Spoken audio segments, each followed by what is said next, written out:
everybody? Ardish and Finesse with you on Sunday night. Finesse, I think we are where we thought we'd be in this series, and that's in a Game 7. But I don't think anyone imagined in their wildest dreams that it would unfold quite this way. Well, I think maybe if you asked us if it would unfold this way before the series started, then I don't think it would have been that crazy because we knew that the Pens had this in them. But from games 2 to 4, when the Pens seem to look good and get things under control, this is definitely a surprising downturn from what we saw in those 3 games.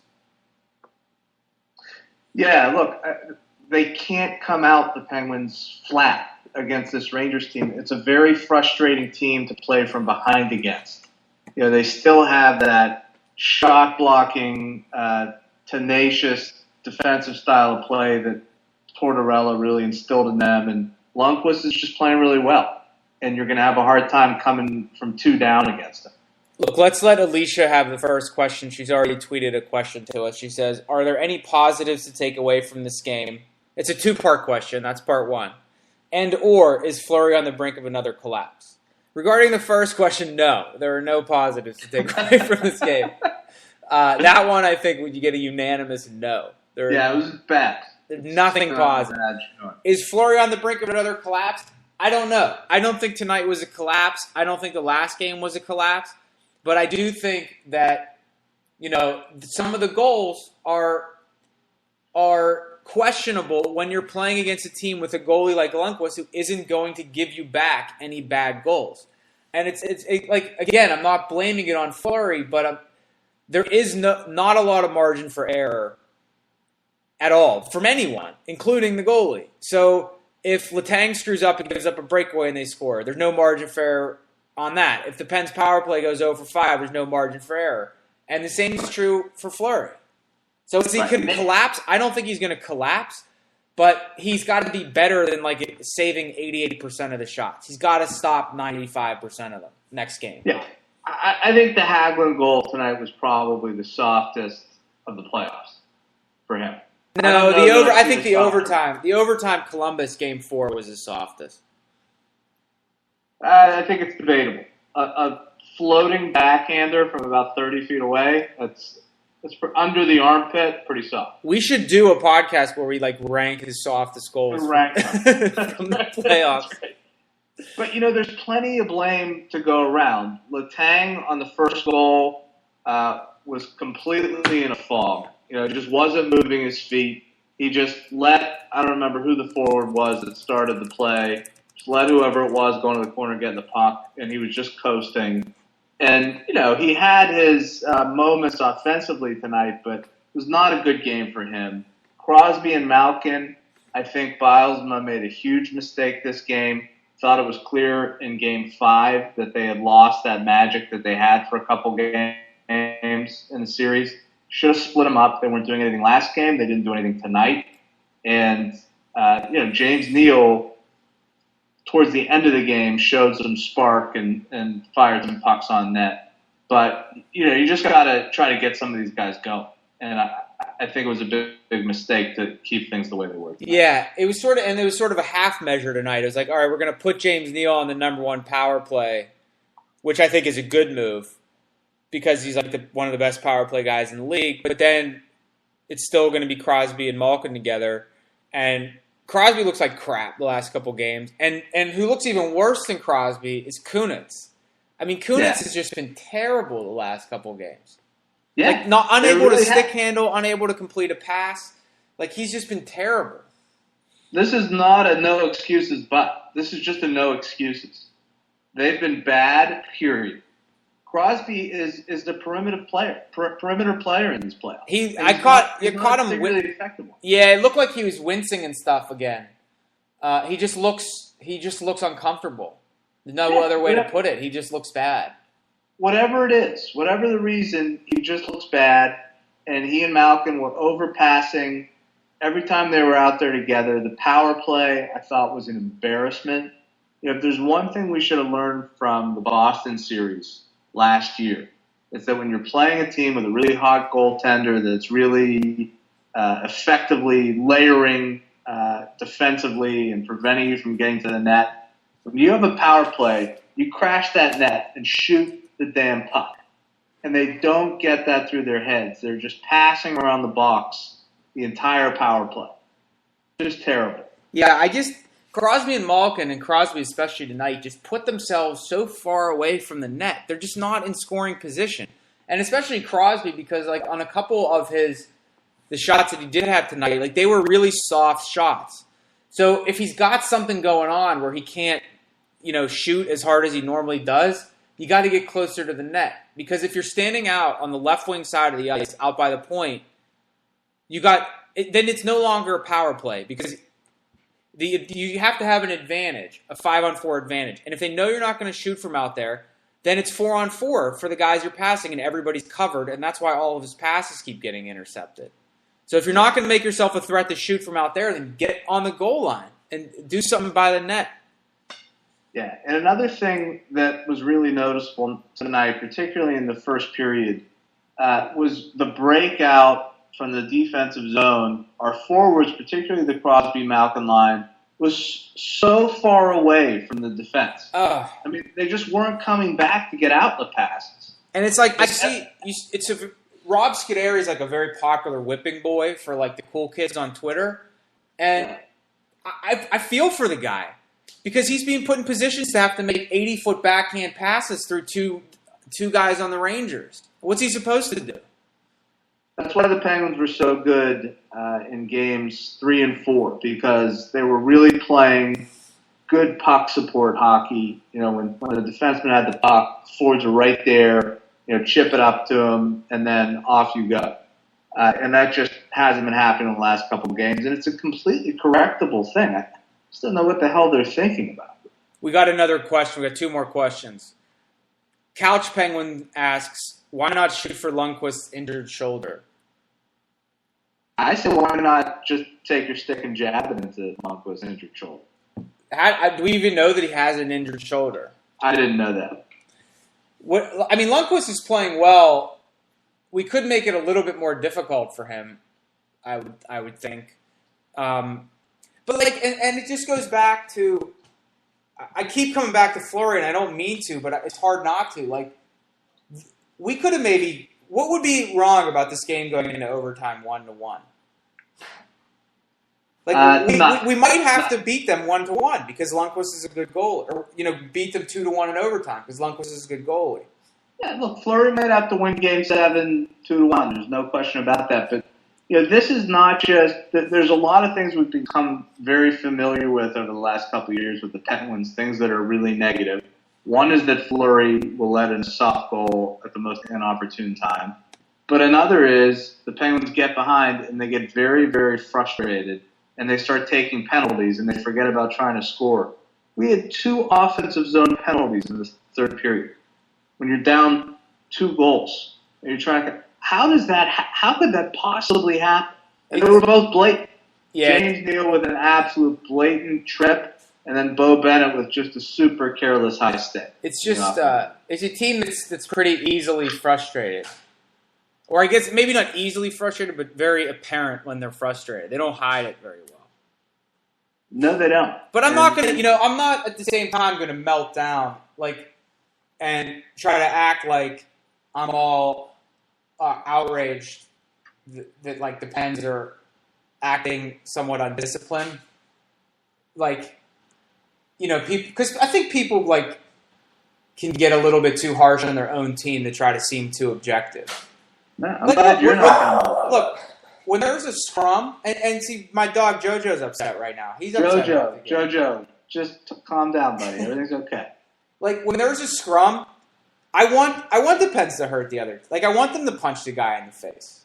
Artistry's here, JoJo. I want the Pens to punch the guy in the face. I'm not going to act like I'm all high and mighty and I'm disgusted by Crosby jabbing the guy in the balls. I mean, the guy was locking Crosby's stick with his legs.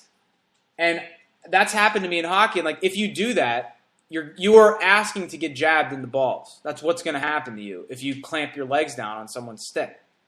Listen, I support the ball jabbing. I just feel like with the Penguins, when there's a full line scrum, who's in the middle of it, it's always Letang, Crosby, Kunitz, and Malkin. How about getting like Marcel Gotch involved? You know what I mean? Like, I guess it doesn't always have to be our best players. maybe I feel like tonight is the reverse though. Like I don't feel like the scrums and all that undisciplined play caused the Pens to go down 3-1.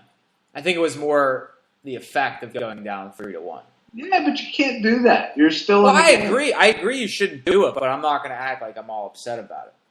You know, I'm more upset that we don't score. I'm more upset when on their third goal or second goal, I don't even know which one. It's maybe the first goal.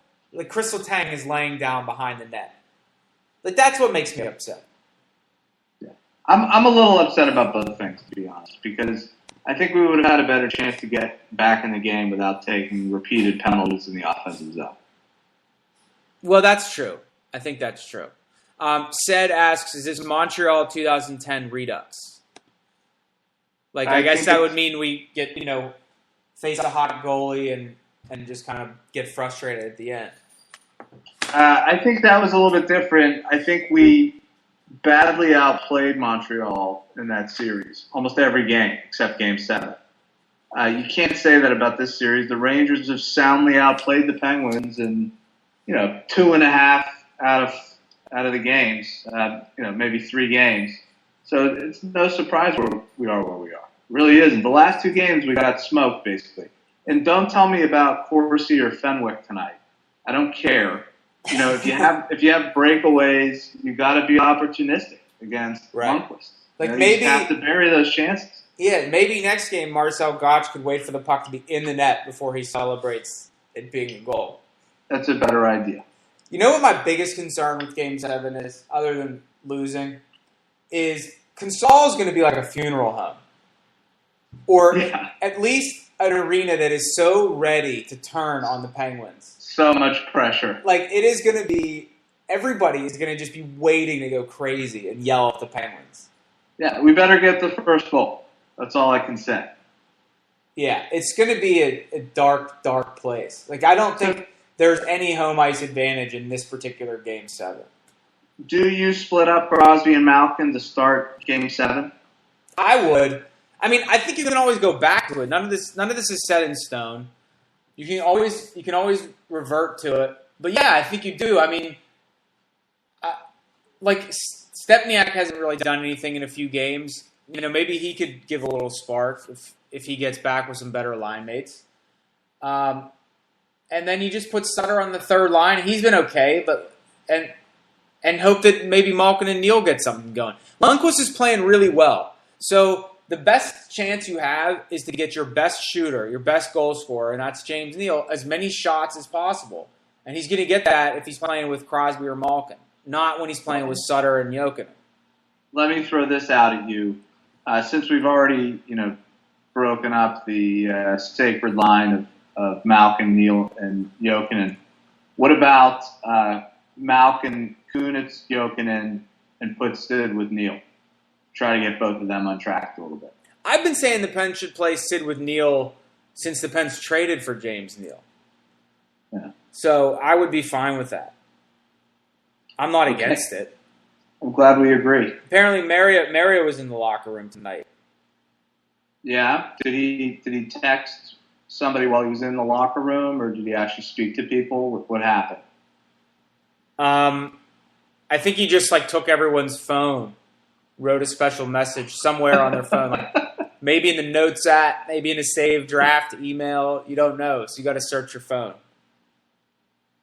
I'd love to be a fly on the wall, to see Mario in that locker room. The reverence, the sheer reverence. What's frustrating you most about what the Rangers are doing? Like, who do you hate right now? I don't know that it's a particular individual, although I think Brian Boyle is pretty aggravating. He's just like, we get it, you're tall, and you have a mustache, but yeah. He's just annoying. But I wouldn't say that it's anybody in particular. It's just the style that they play when they're ahead is very similar to any other suffocating defensive team we've had to face in the playoffs. And it's just you can't get to the net. And it's frustrating. They're good at that. Well, part of They why you play- can't get. Go ahead. They just play a style that's rewarded by referees who swallow their whistles in the playoffs. Part of why you can't get to the net, I think, is because every time you get within like 5 feet of Lundqvist, they just complain to the ref that you're too close to Lundqvist. Yeah, I've never seen a team just just complain to the ref after every time the other team tries to go for a loose puck in front of their goalie. Like if they would ever try to think that like running over Fleury wasn't interference, then I don't know how you could possibly ever complain as much as they do about getting jabbed. Like Lundqvist just is constantly, arguing about getting his hand jabbed. It's like, dude, you're a hockey player. Like, get over it. Yeah. Pierre and NBC. That's what's annoying me. That's what's annoying me. Pierre and the guys at NBC were pretty excited about this whole Marty St. Louis storyline. Yeah, I mean, what? Puck went in off his shin? It's Mother's Day. Yeah, I don't know. I'll say something to get in trouble if I go too far on this. All I'll say is it doesn't inspire me. There were a lot of tweets of people saying how inspirational it was. It didn't inspire me to do anything. I don't want him to score. I'm sorry. I hope he loses. It's a family tragedy. And I'm sure it's very difficult, but it's not going to, like I said last time, it's not going to make me feel any better about the Pens losing this series. No, me neither. I also Why are you baiting me? I feel like I'm Donald Sterling and you're V. Stiviano and you're baiting me. I was baiting you a little bit. I really was. I noticed that Pierre tonight, he's really gone in a bunch of different directions with pronouncing Ole Mata's name this season, and now he seems to have settled on Ole Mata. Yeah. Well, there's a lot of... He's breaking Mata into as many syllables as possible. Ma'at-ta. Oli ma'at-ta. Yeah, he's obnoxious. I can't stand him. And I thought he was just totally wrong on the waved off goal, the Kreider running over Fleury. Yeah. Like, I mean, it's classic interference. Like, I know that Letang might have bumped him a little bit, but they've been calling that all playoffs. We have seen contact that's 1% as vicious as that contact be called goalie interference. Yeah. So that one was on Chris my nerves. Kreider's pretty annoying too. He throws tantrums out there. Yeah. We could use a guy like that. A young, annoying guy. Instead, Bo Bennett has like glass wrists and he's not doing anything. Taking 2 penalties tonight. Completely disappeared. Yeah. All of a sudden, it looks like as soon as we got down 1-0, I was thinking like, who is going to score other than the Crosby, Malkin, Kunitz line right now? All of a sudden, when you're down 1-0, we look like the team with absolutely no depth that we probably are. It's true. That third line with Bennett and Gotch and Lee Stepniak was really starting to assert itself for a while there, and now they're doing nothing. Yeah, it's tough. But hey, you got to hope the Pens win Game 7. Yeah, you do. I think it's I not. hope that. It's not. Look, the thing is, if the Pens win Game 7, literally nothing is off the table for the next round. Anything could happen. And we just have to keep an open mind with this team.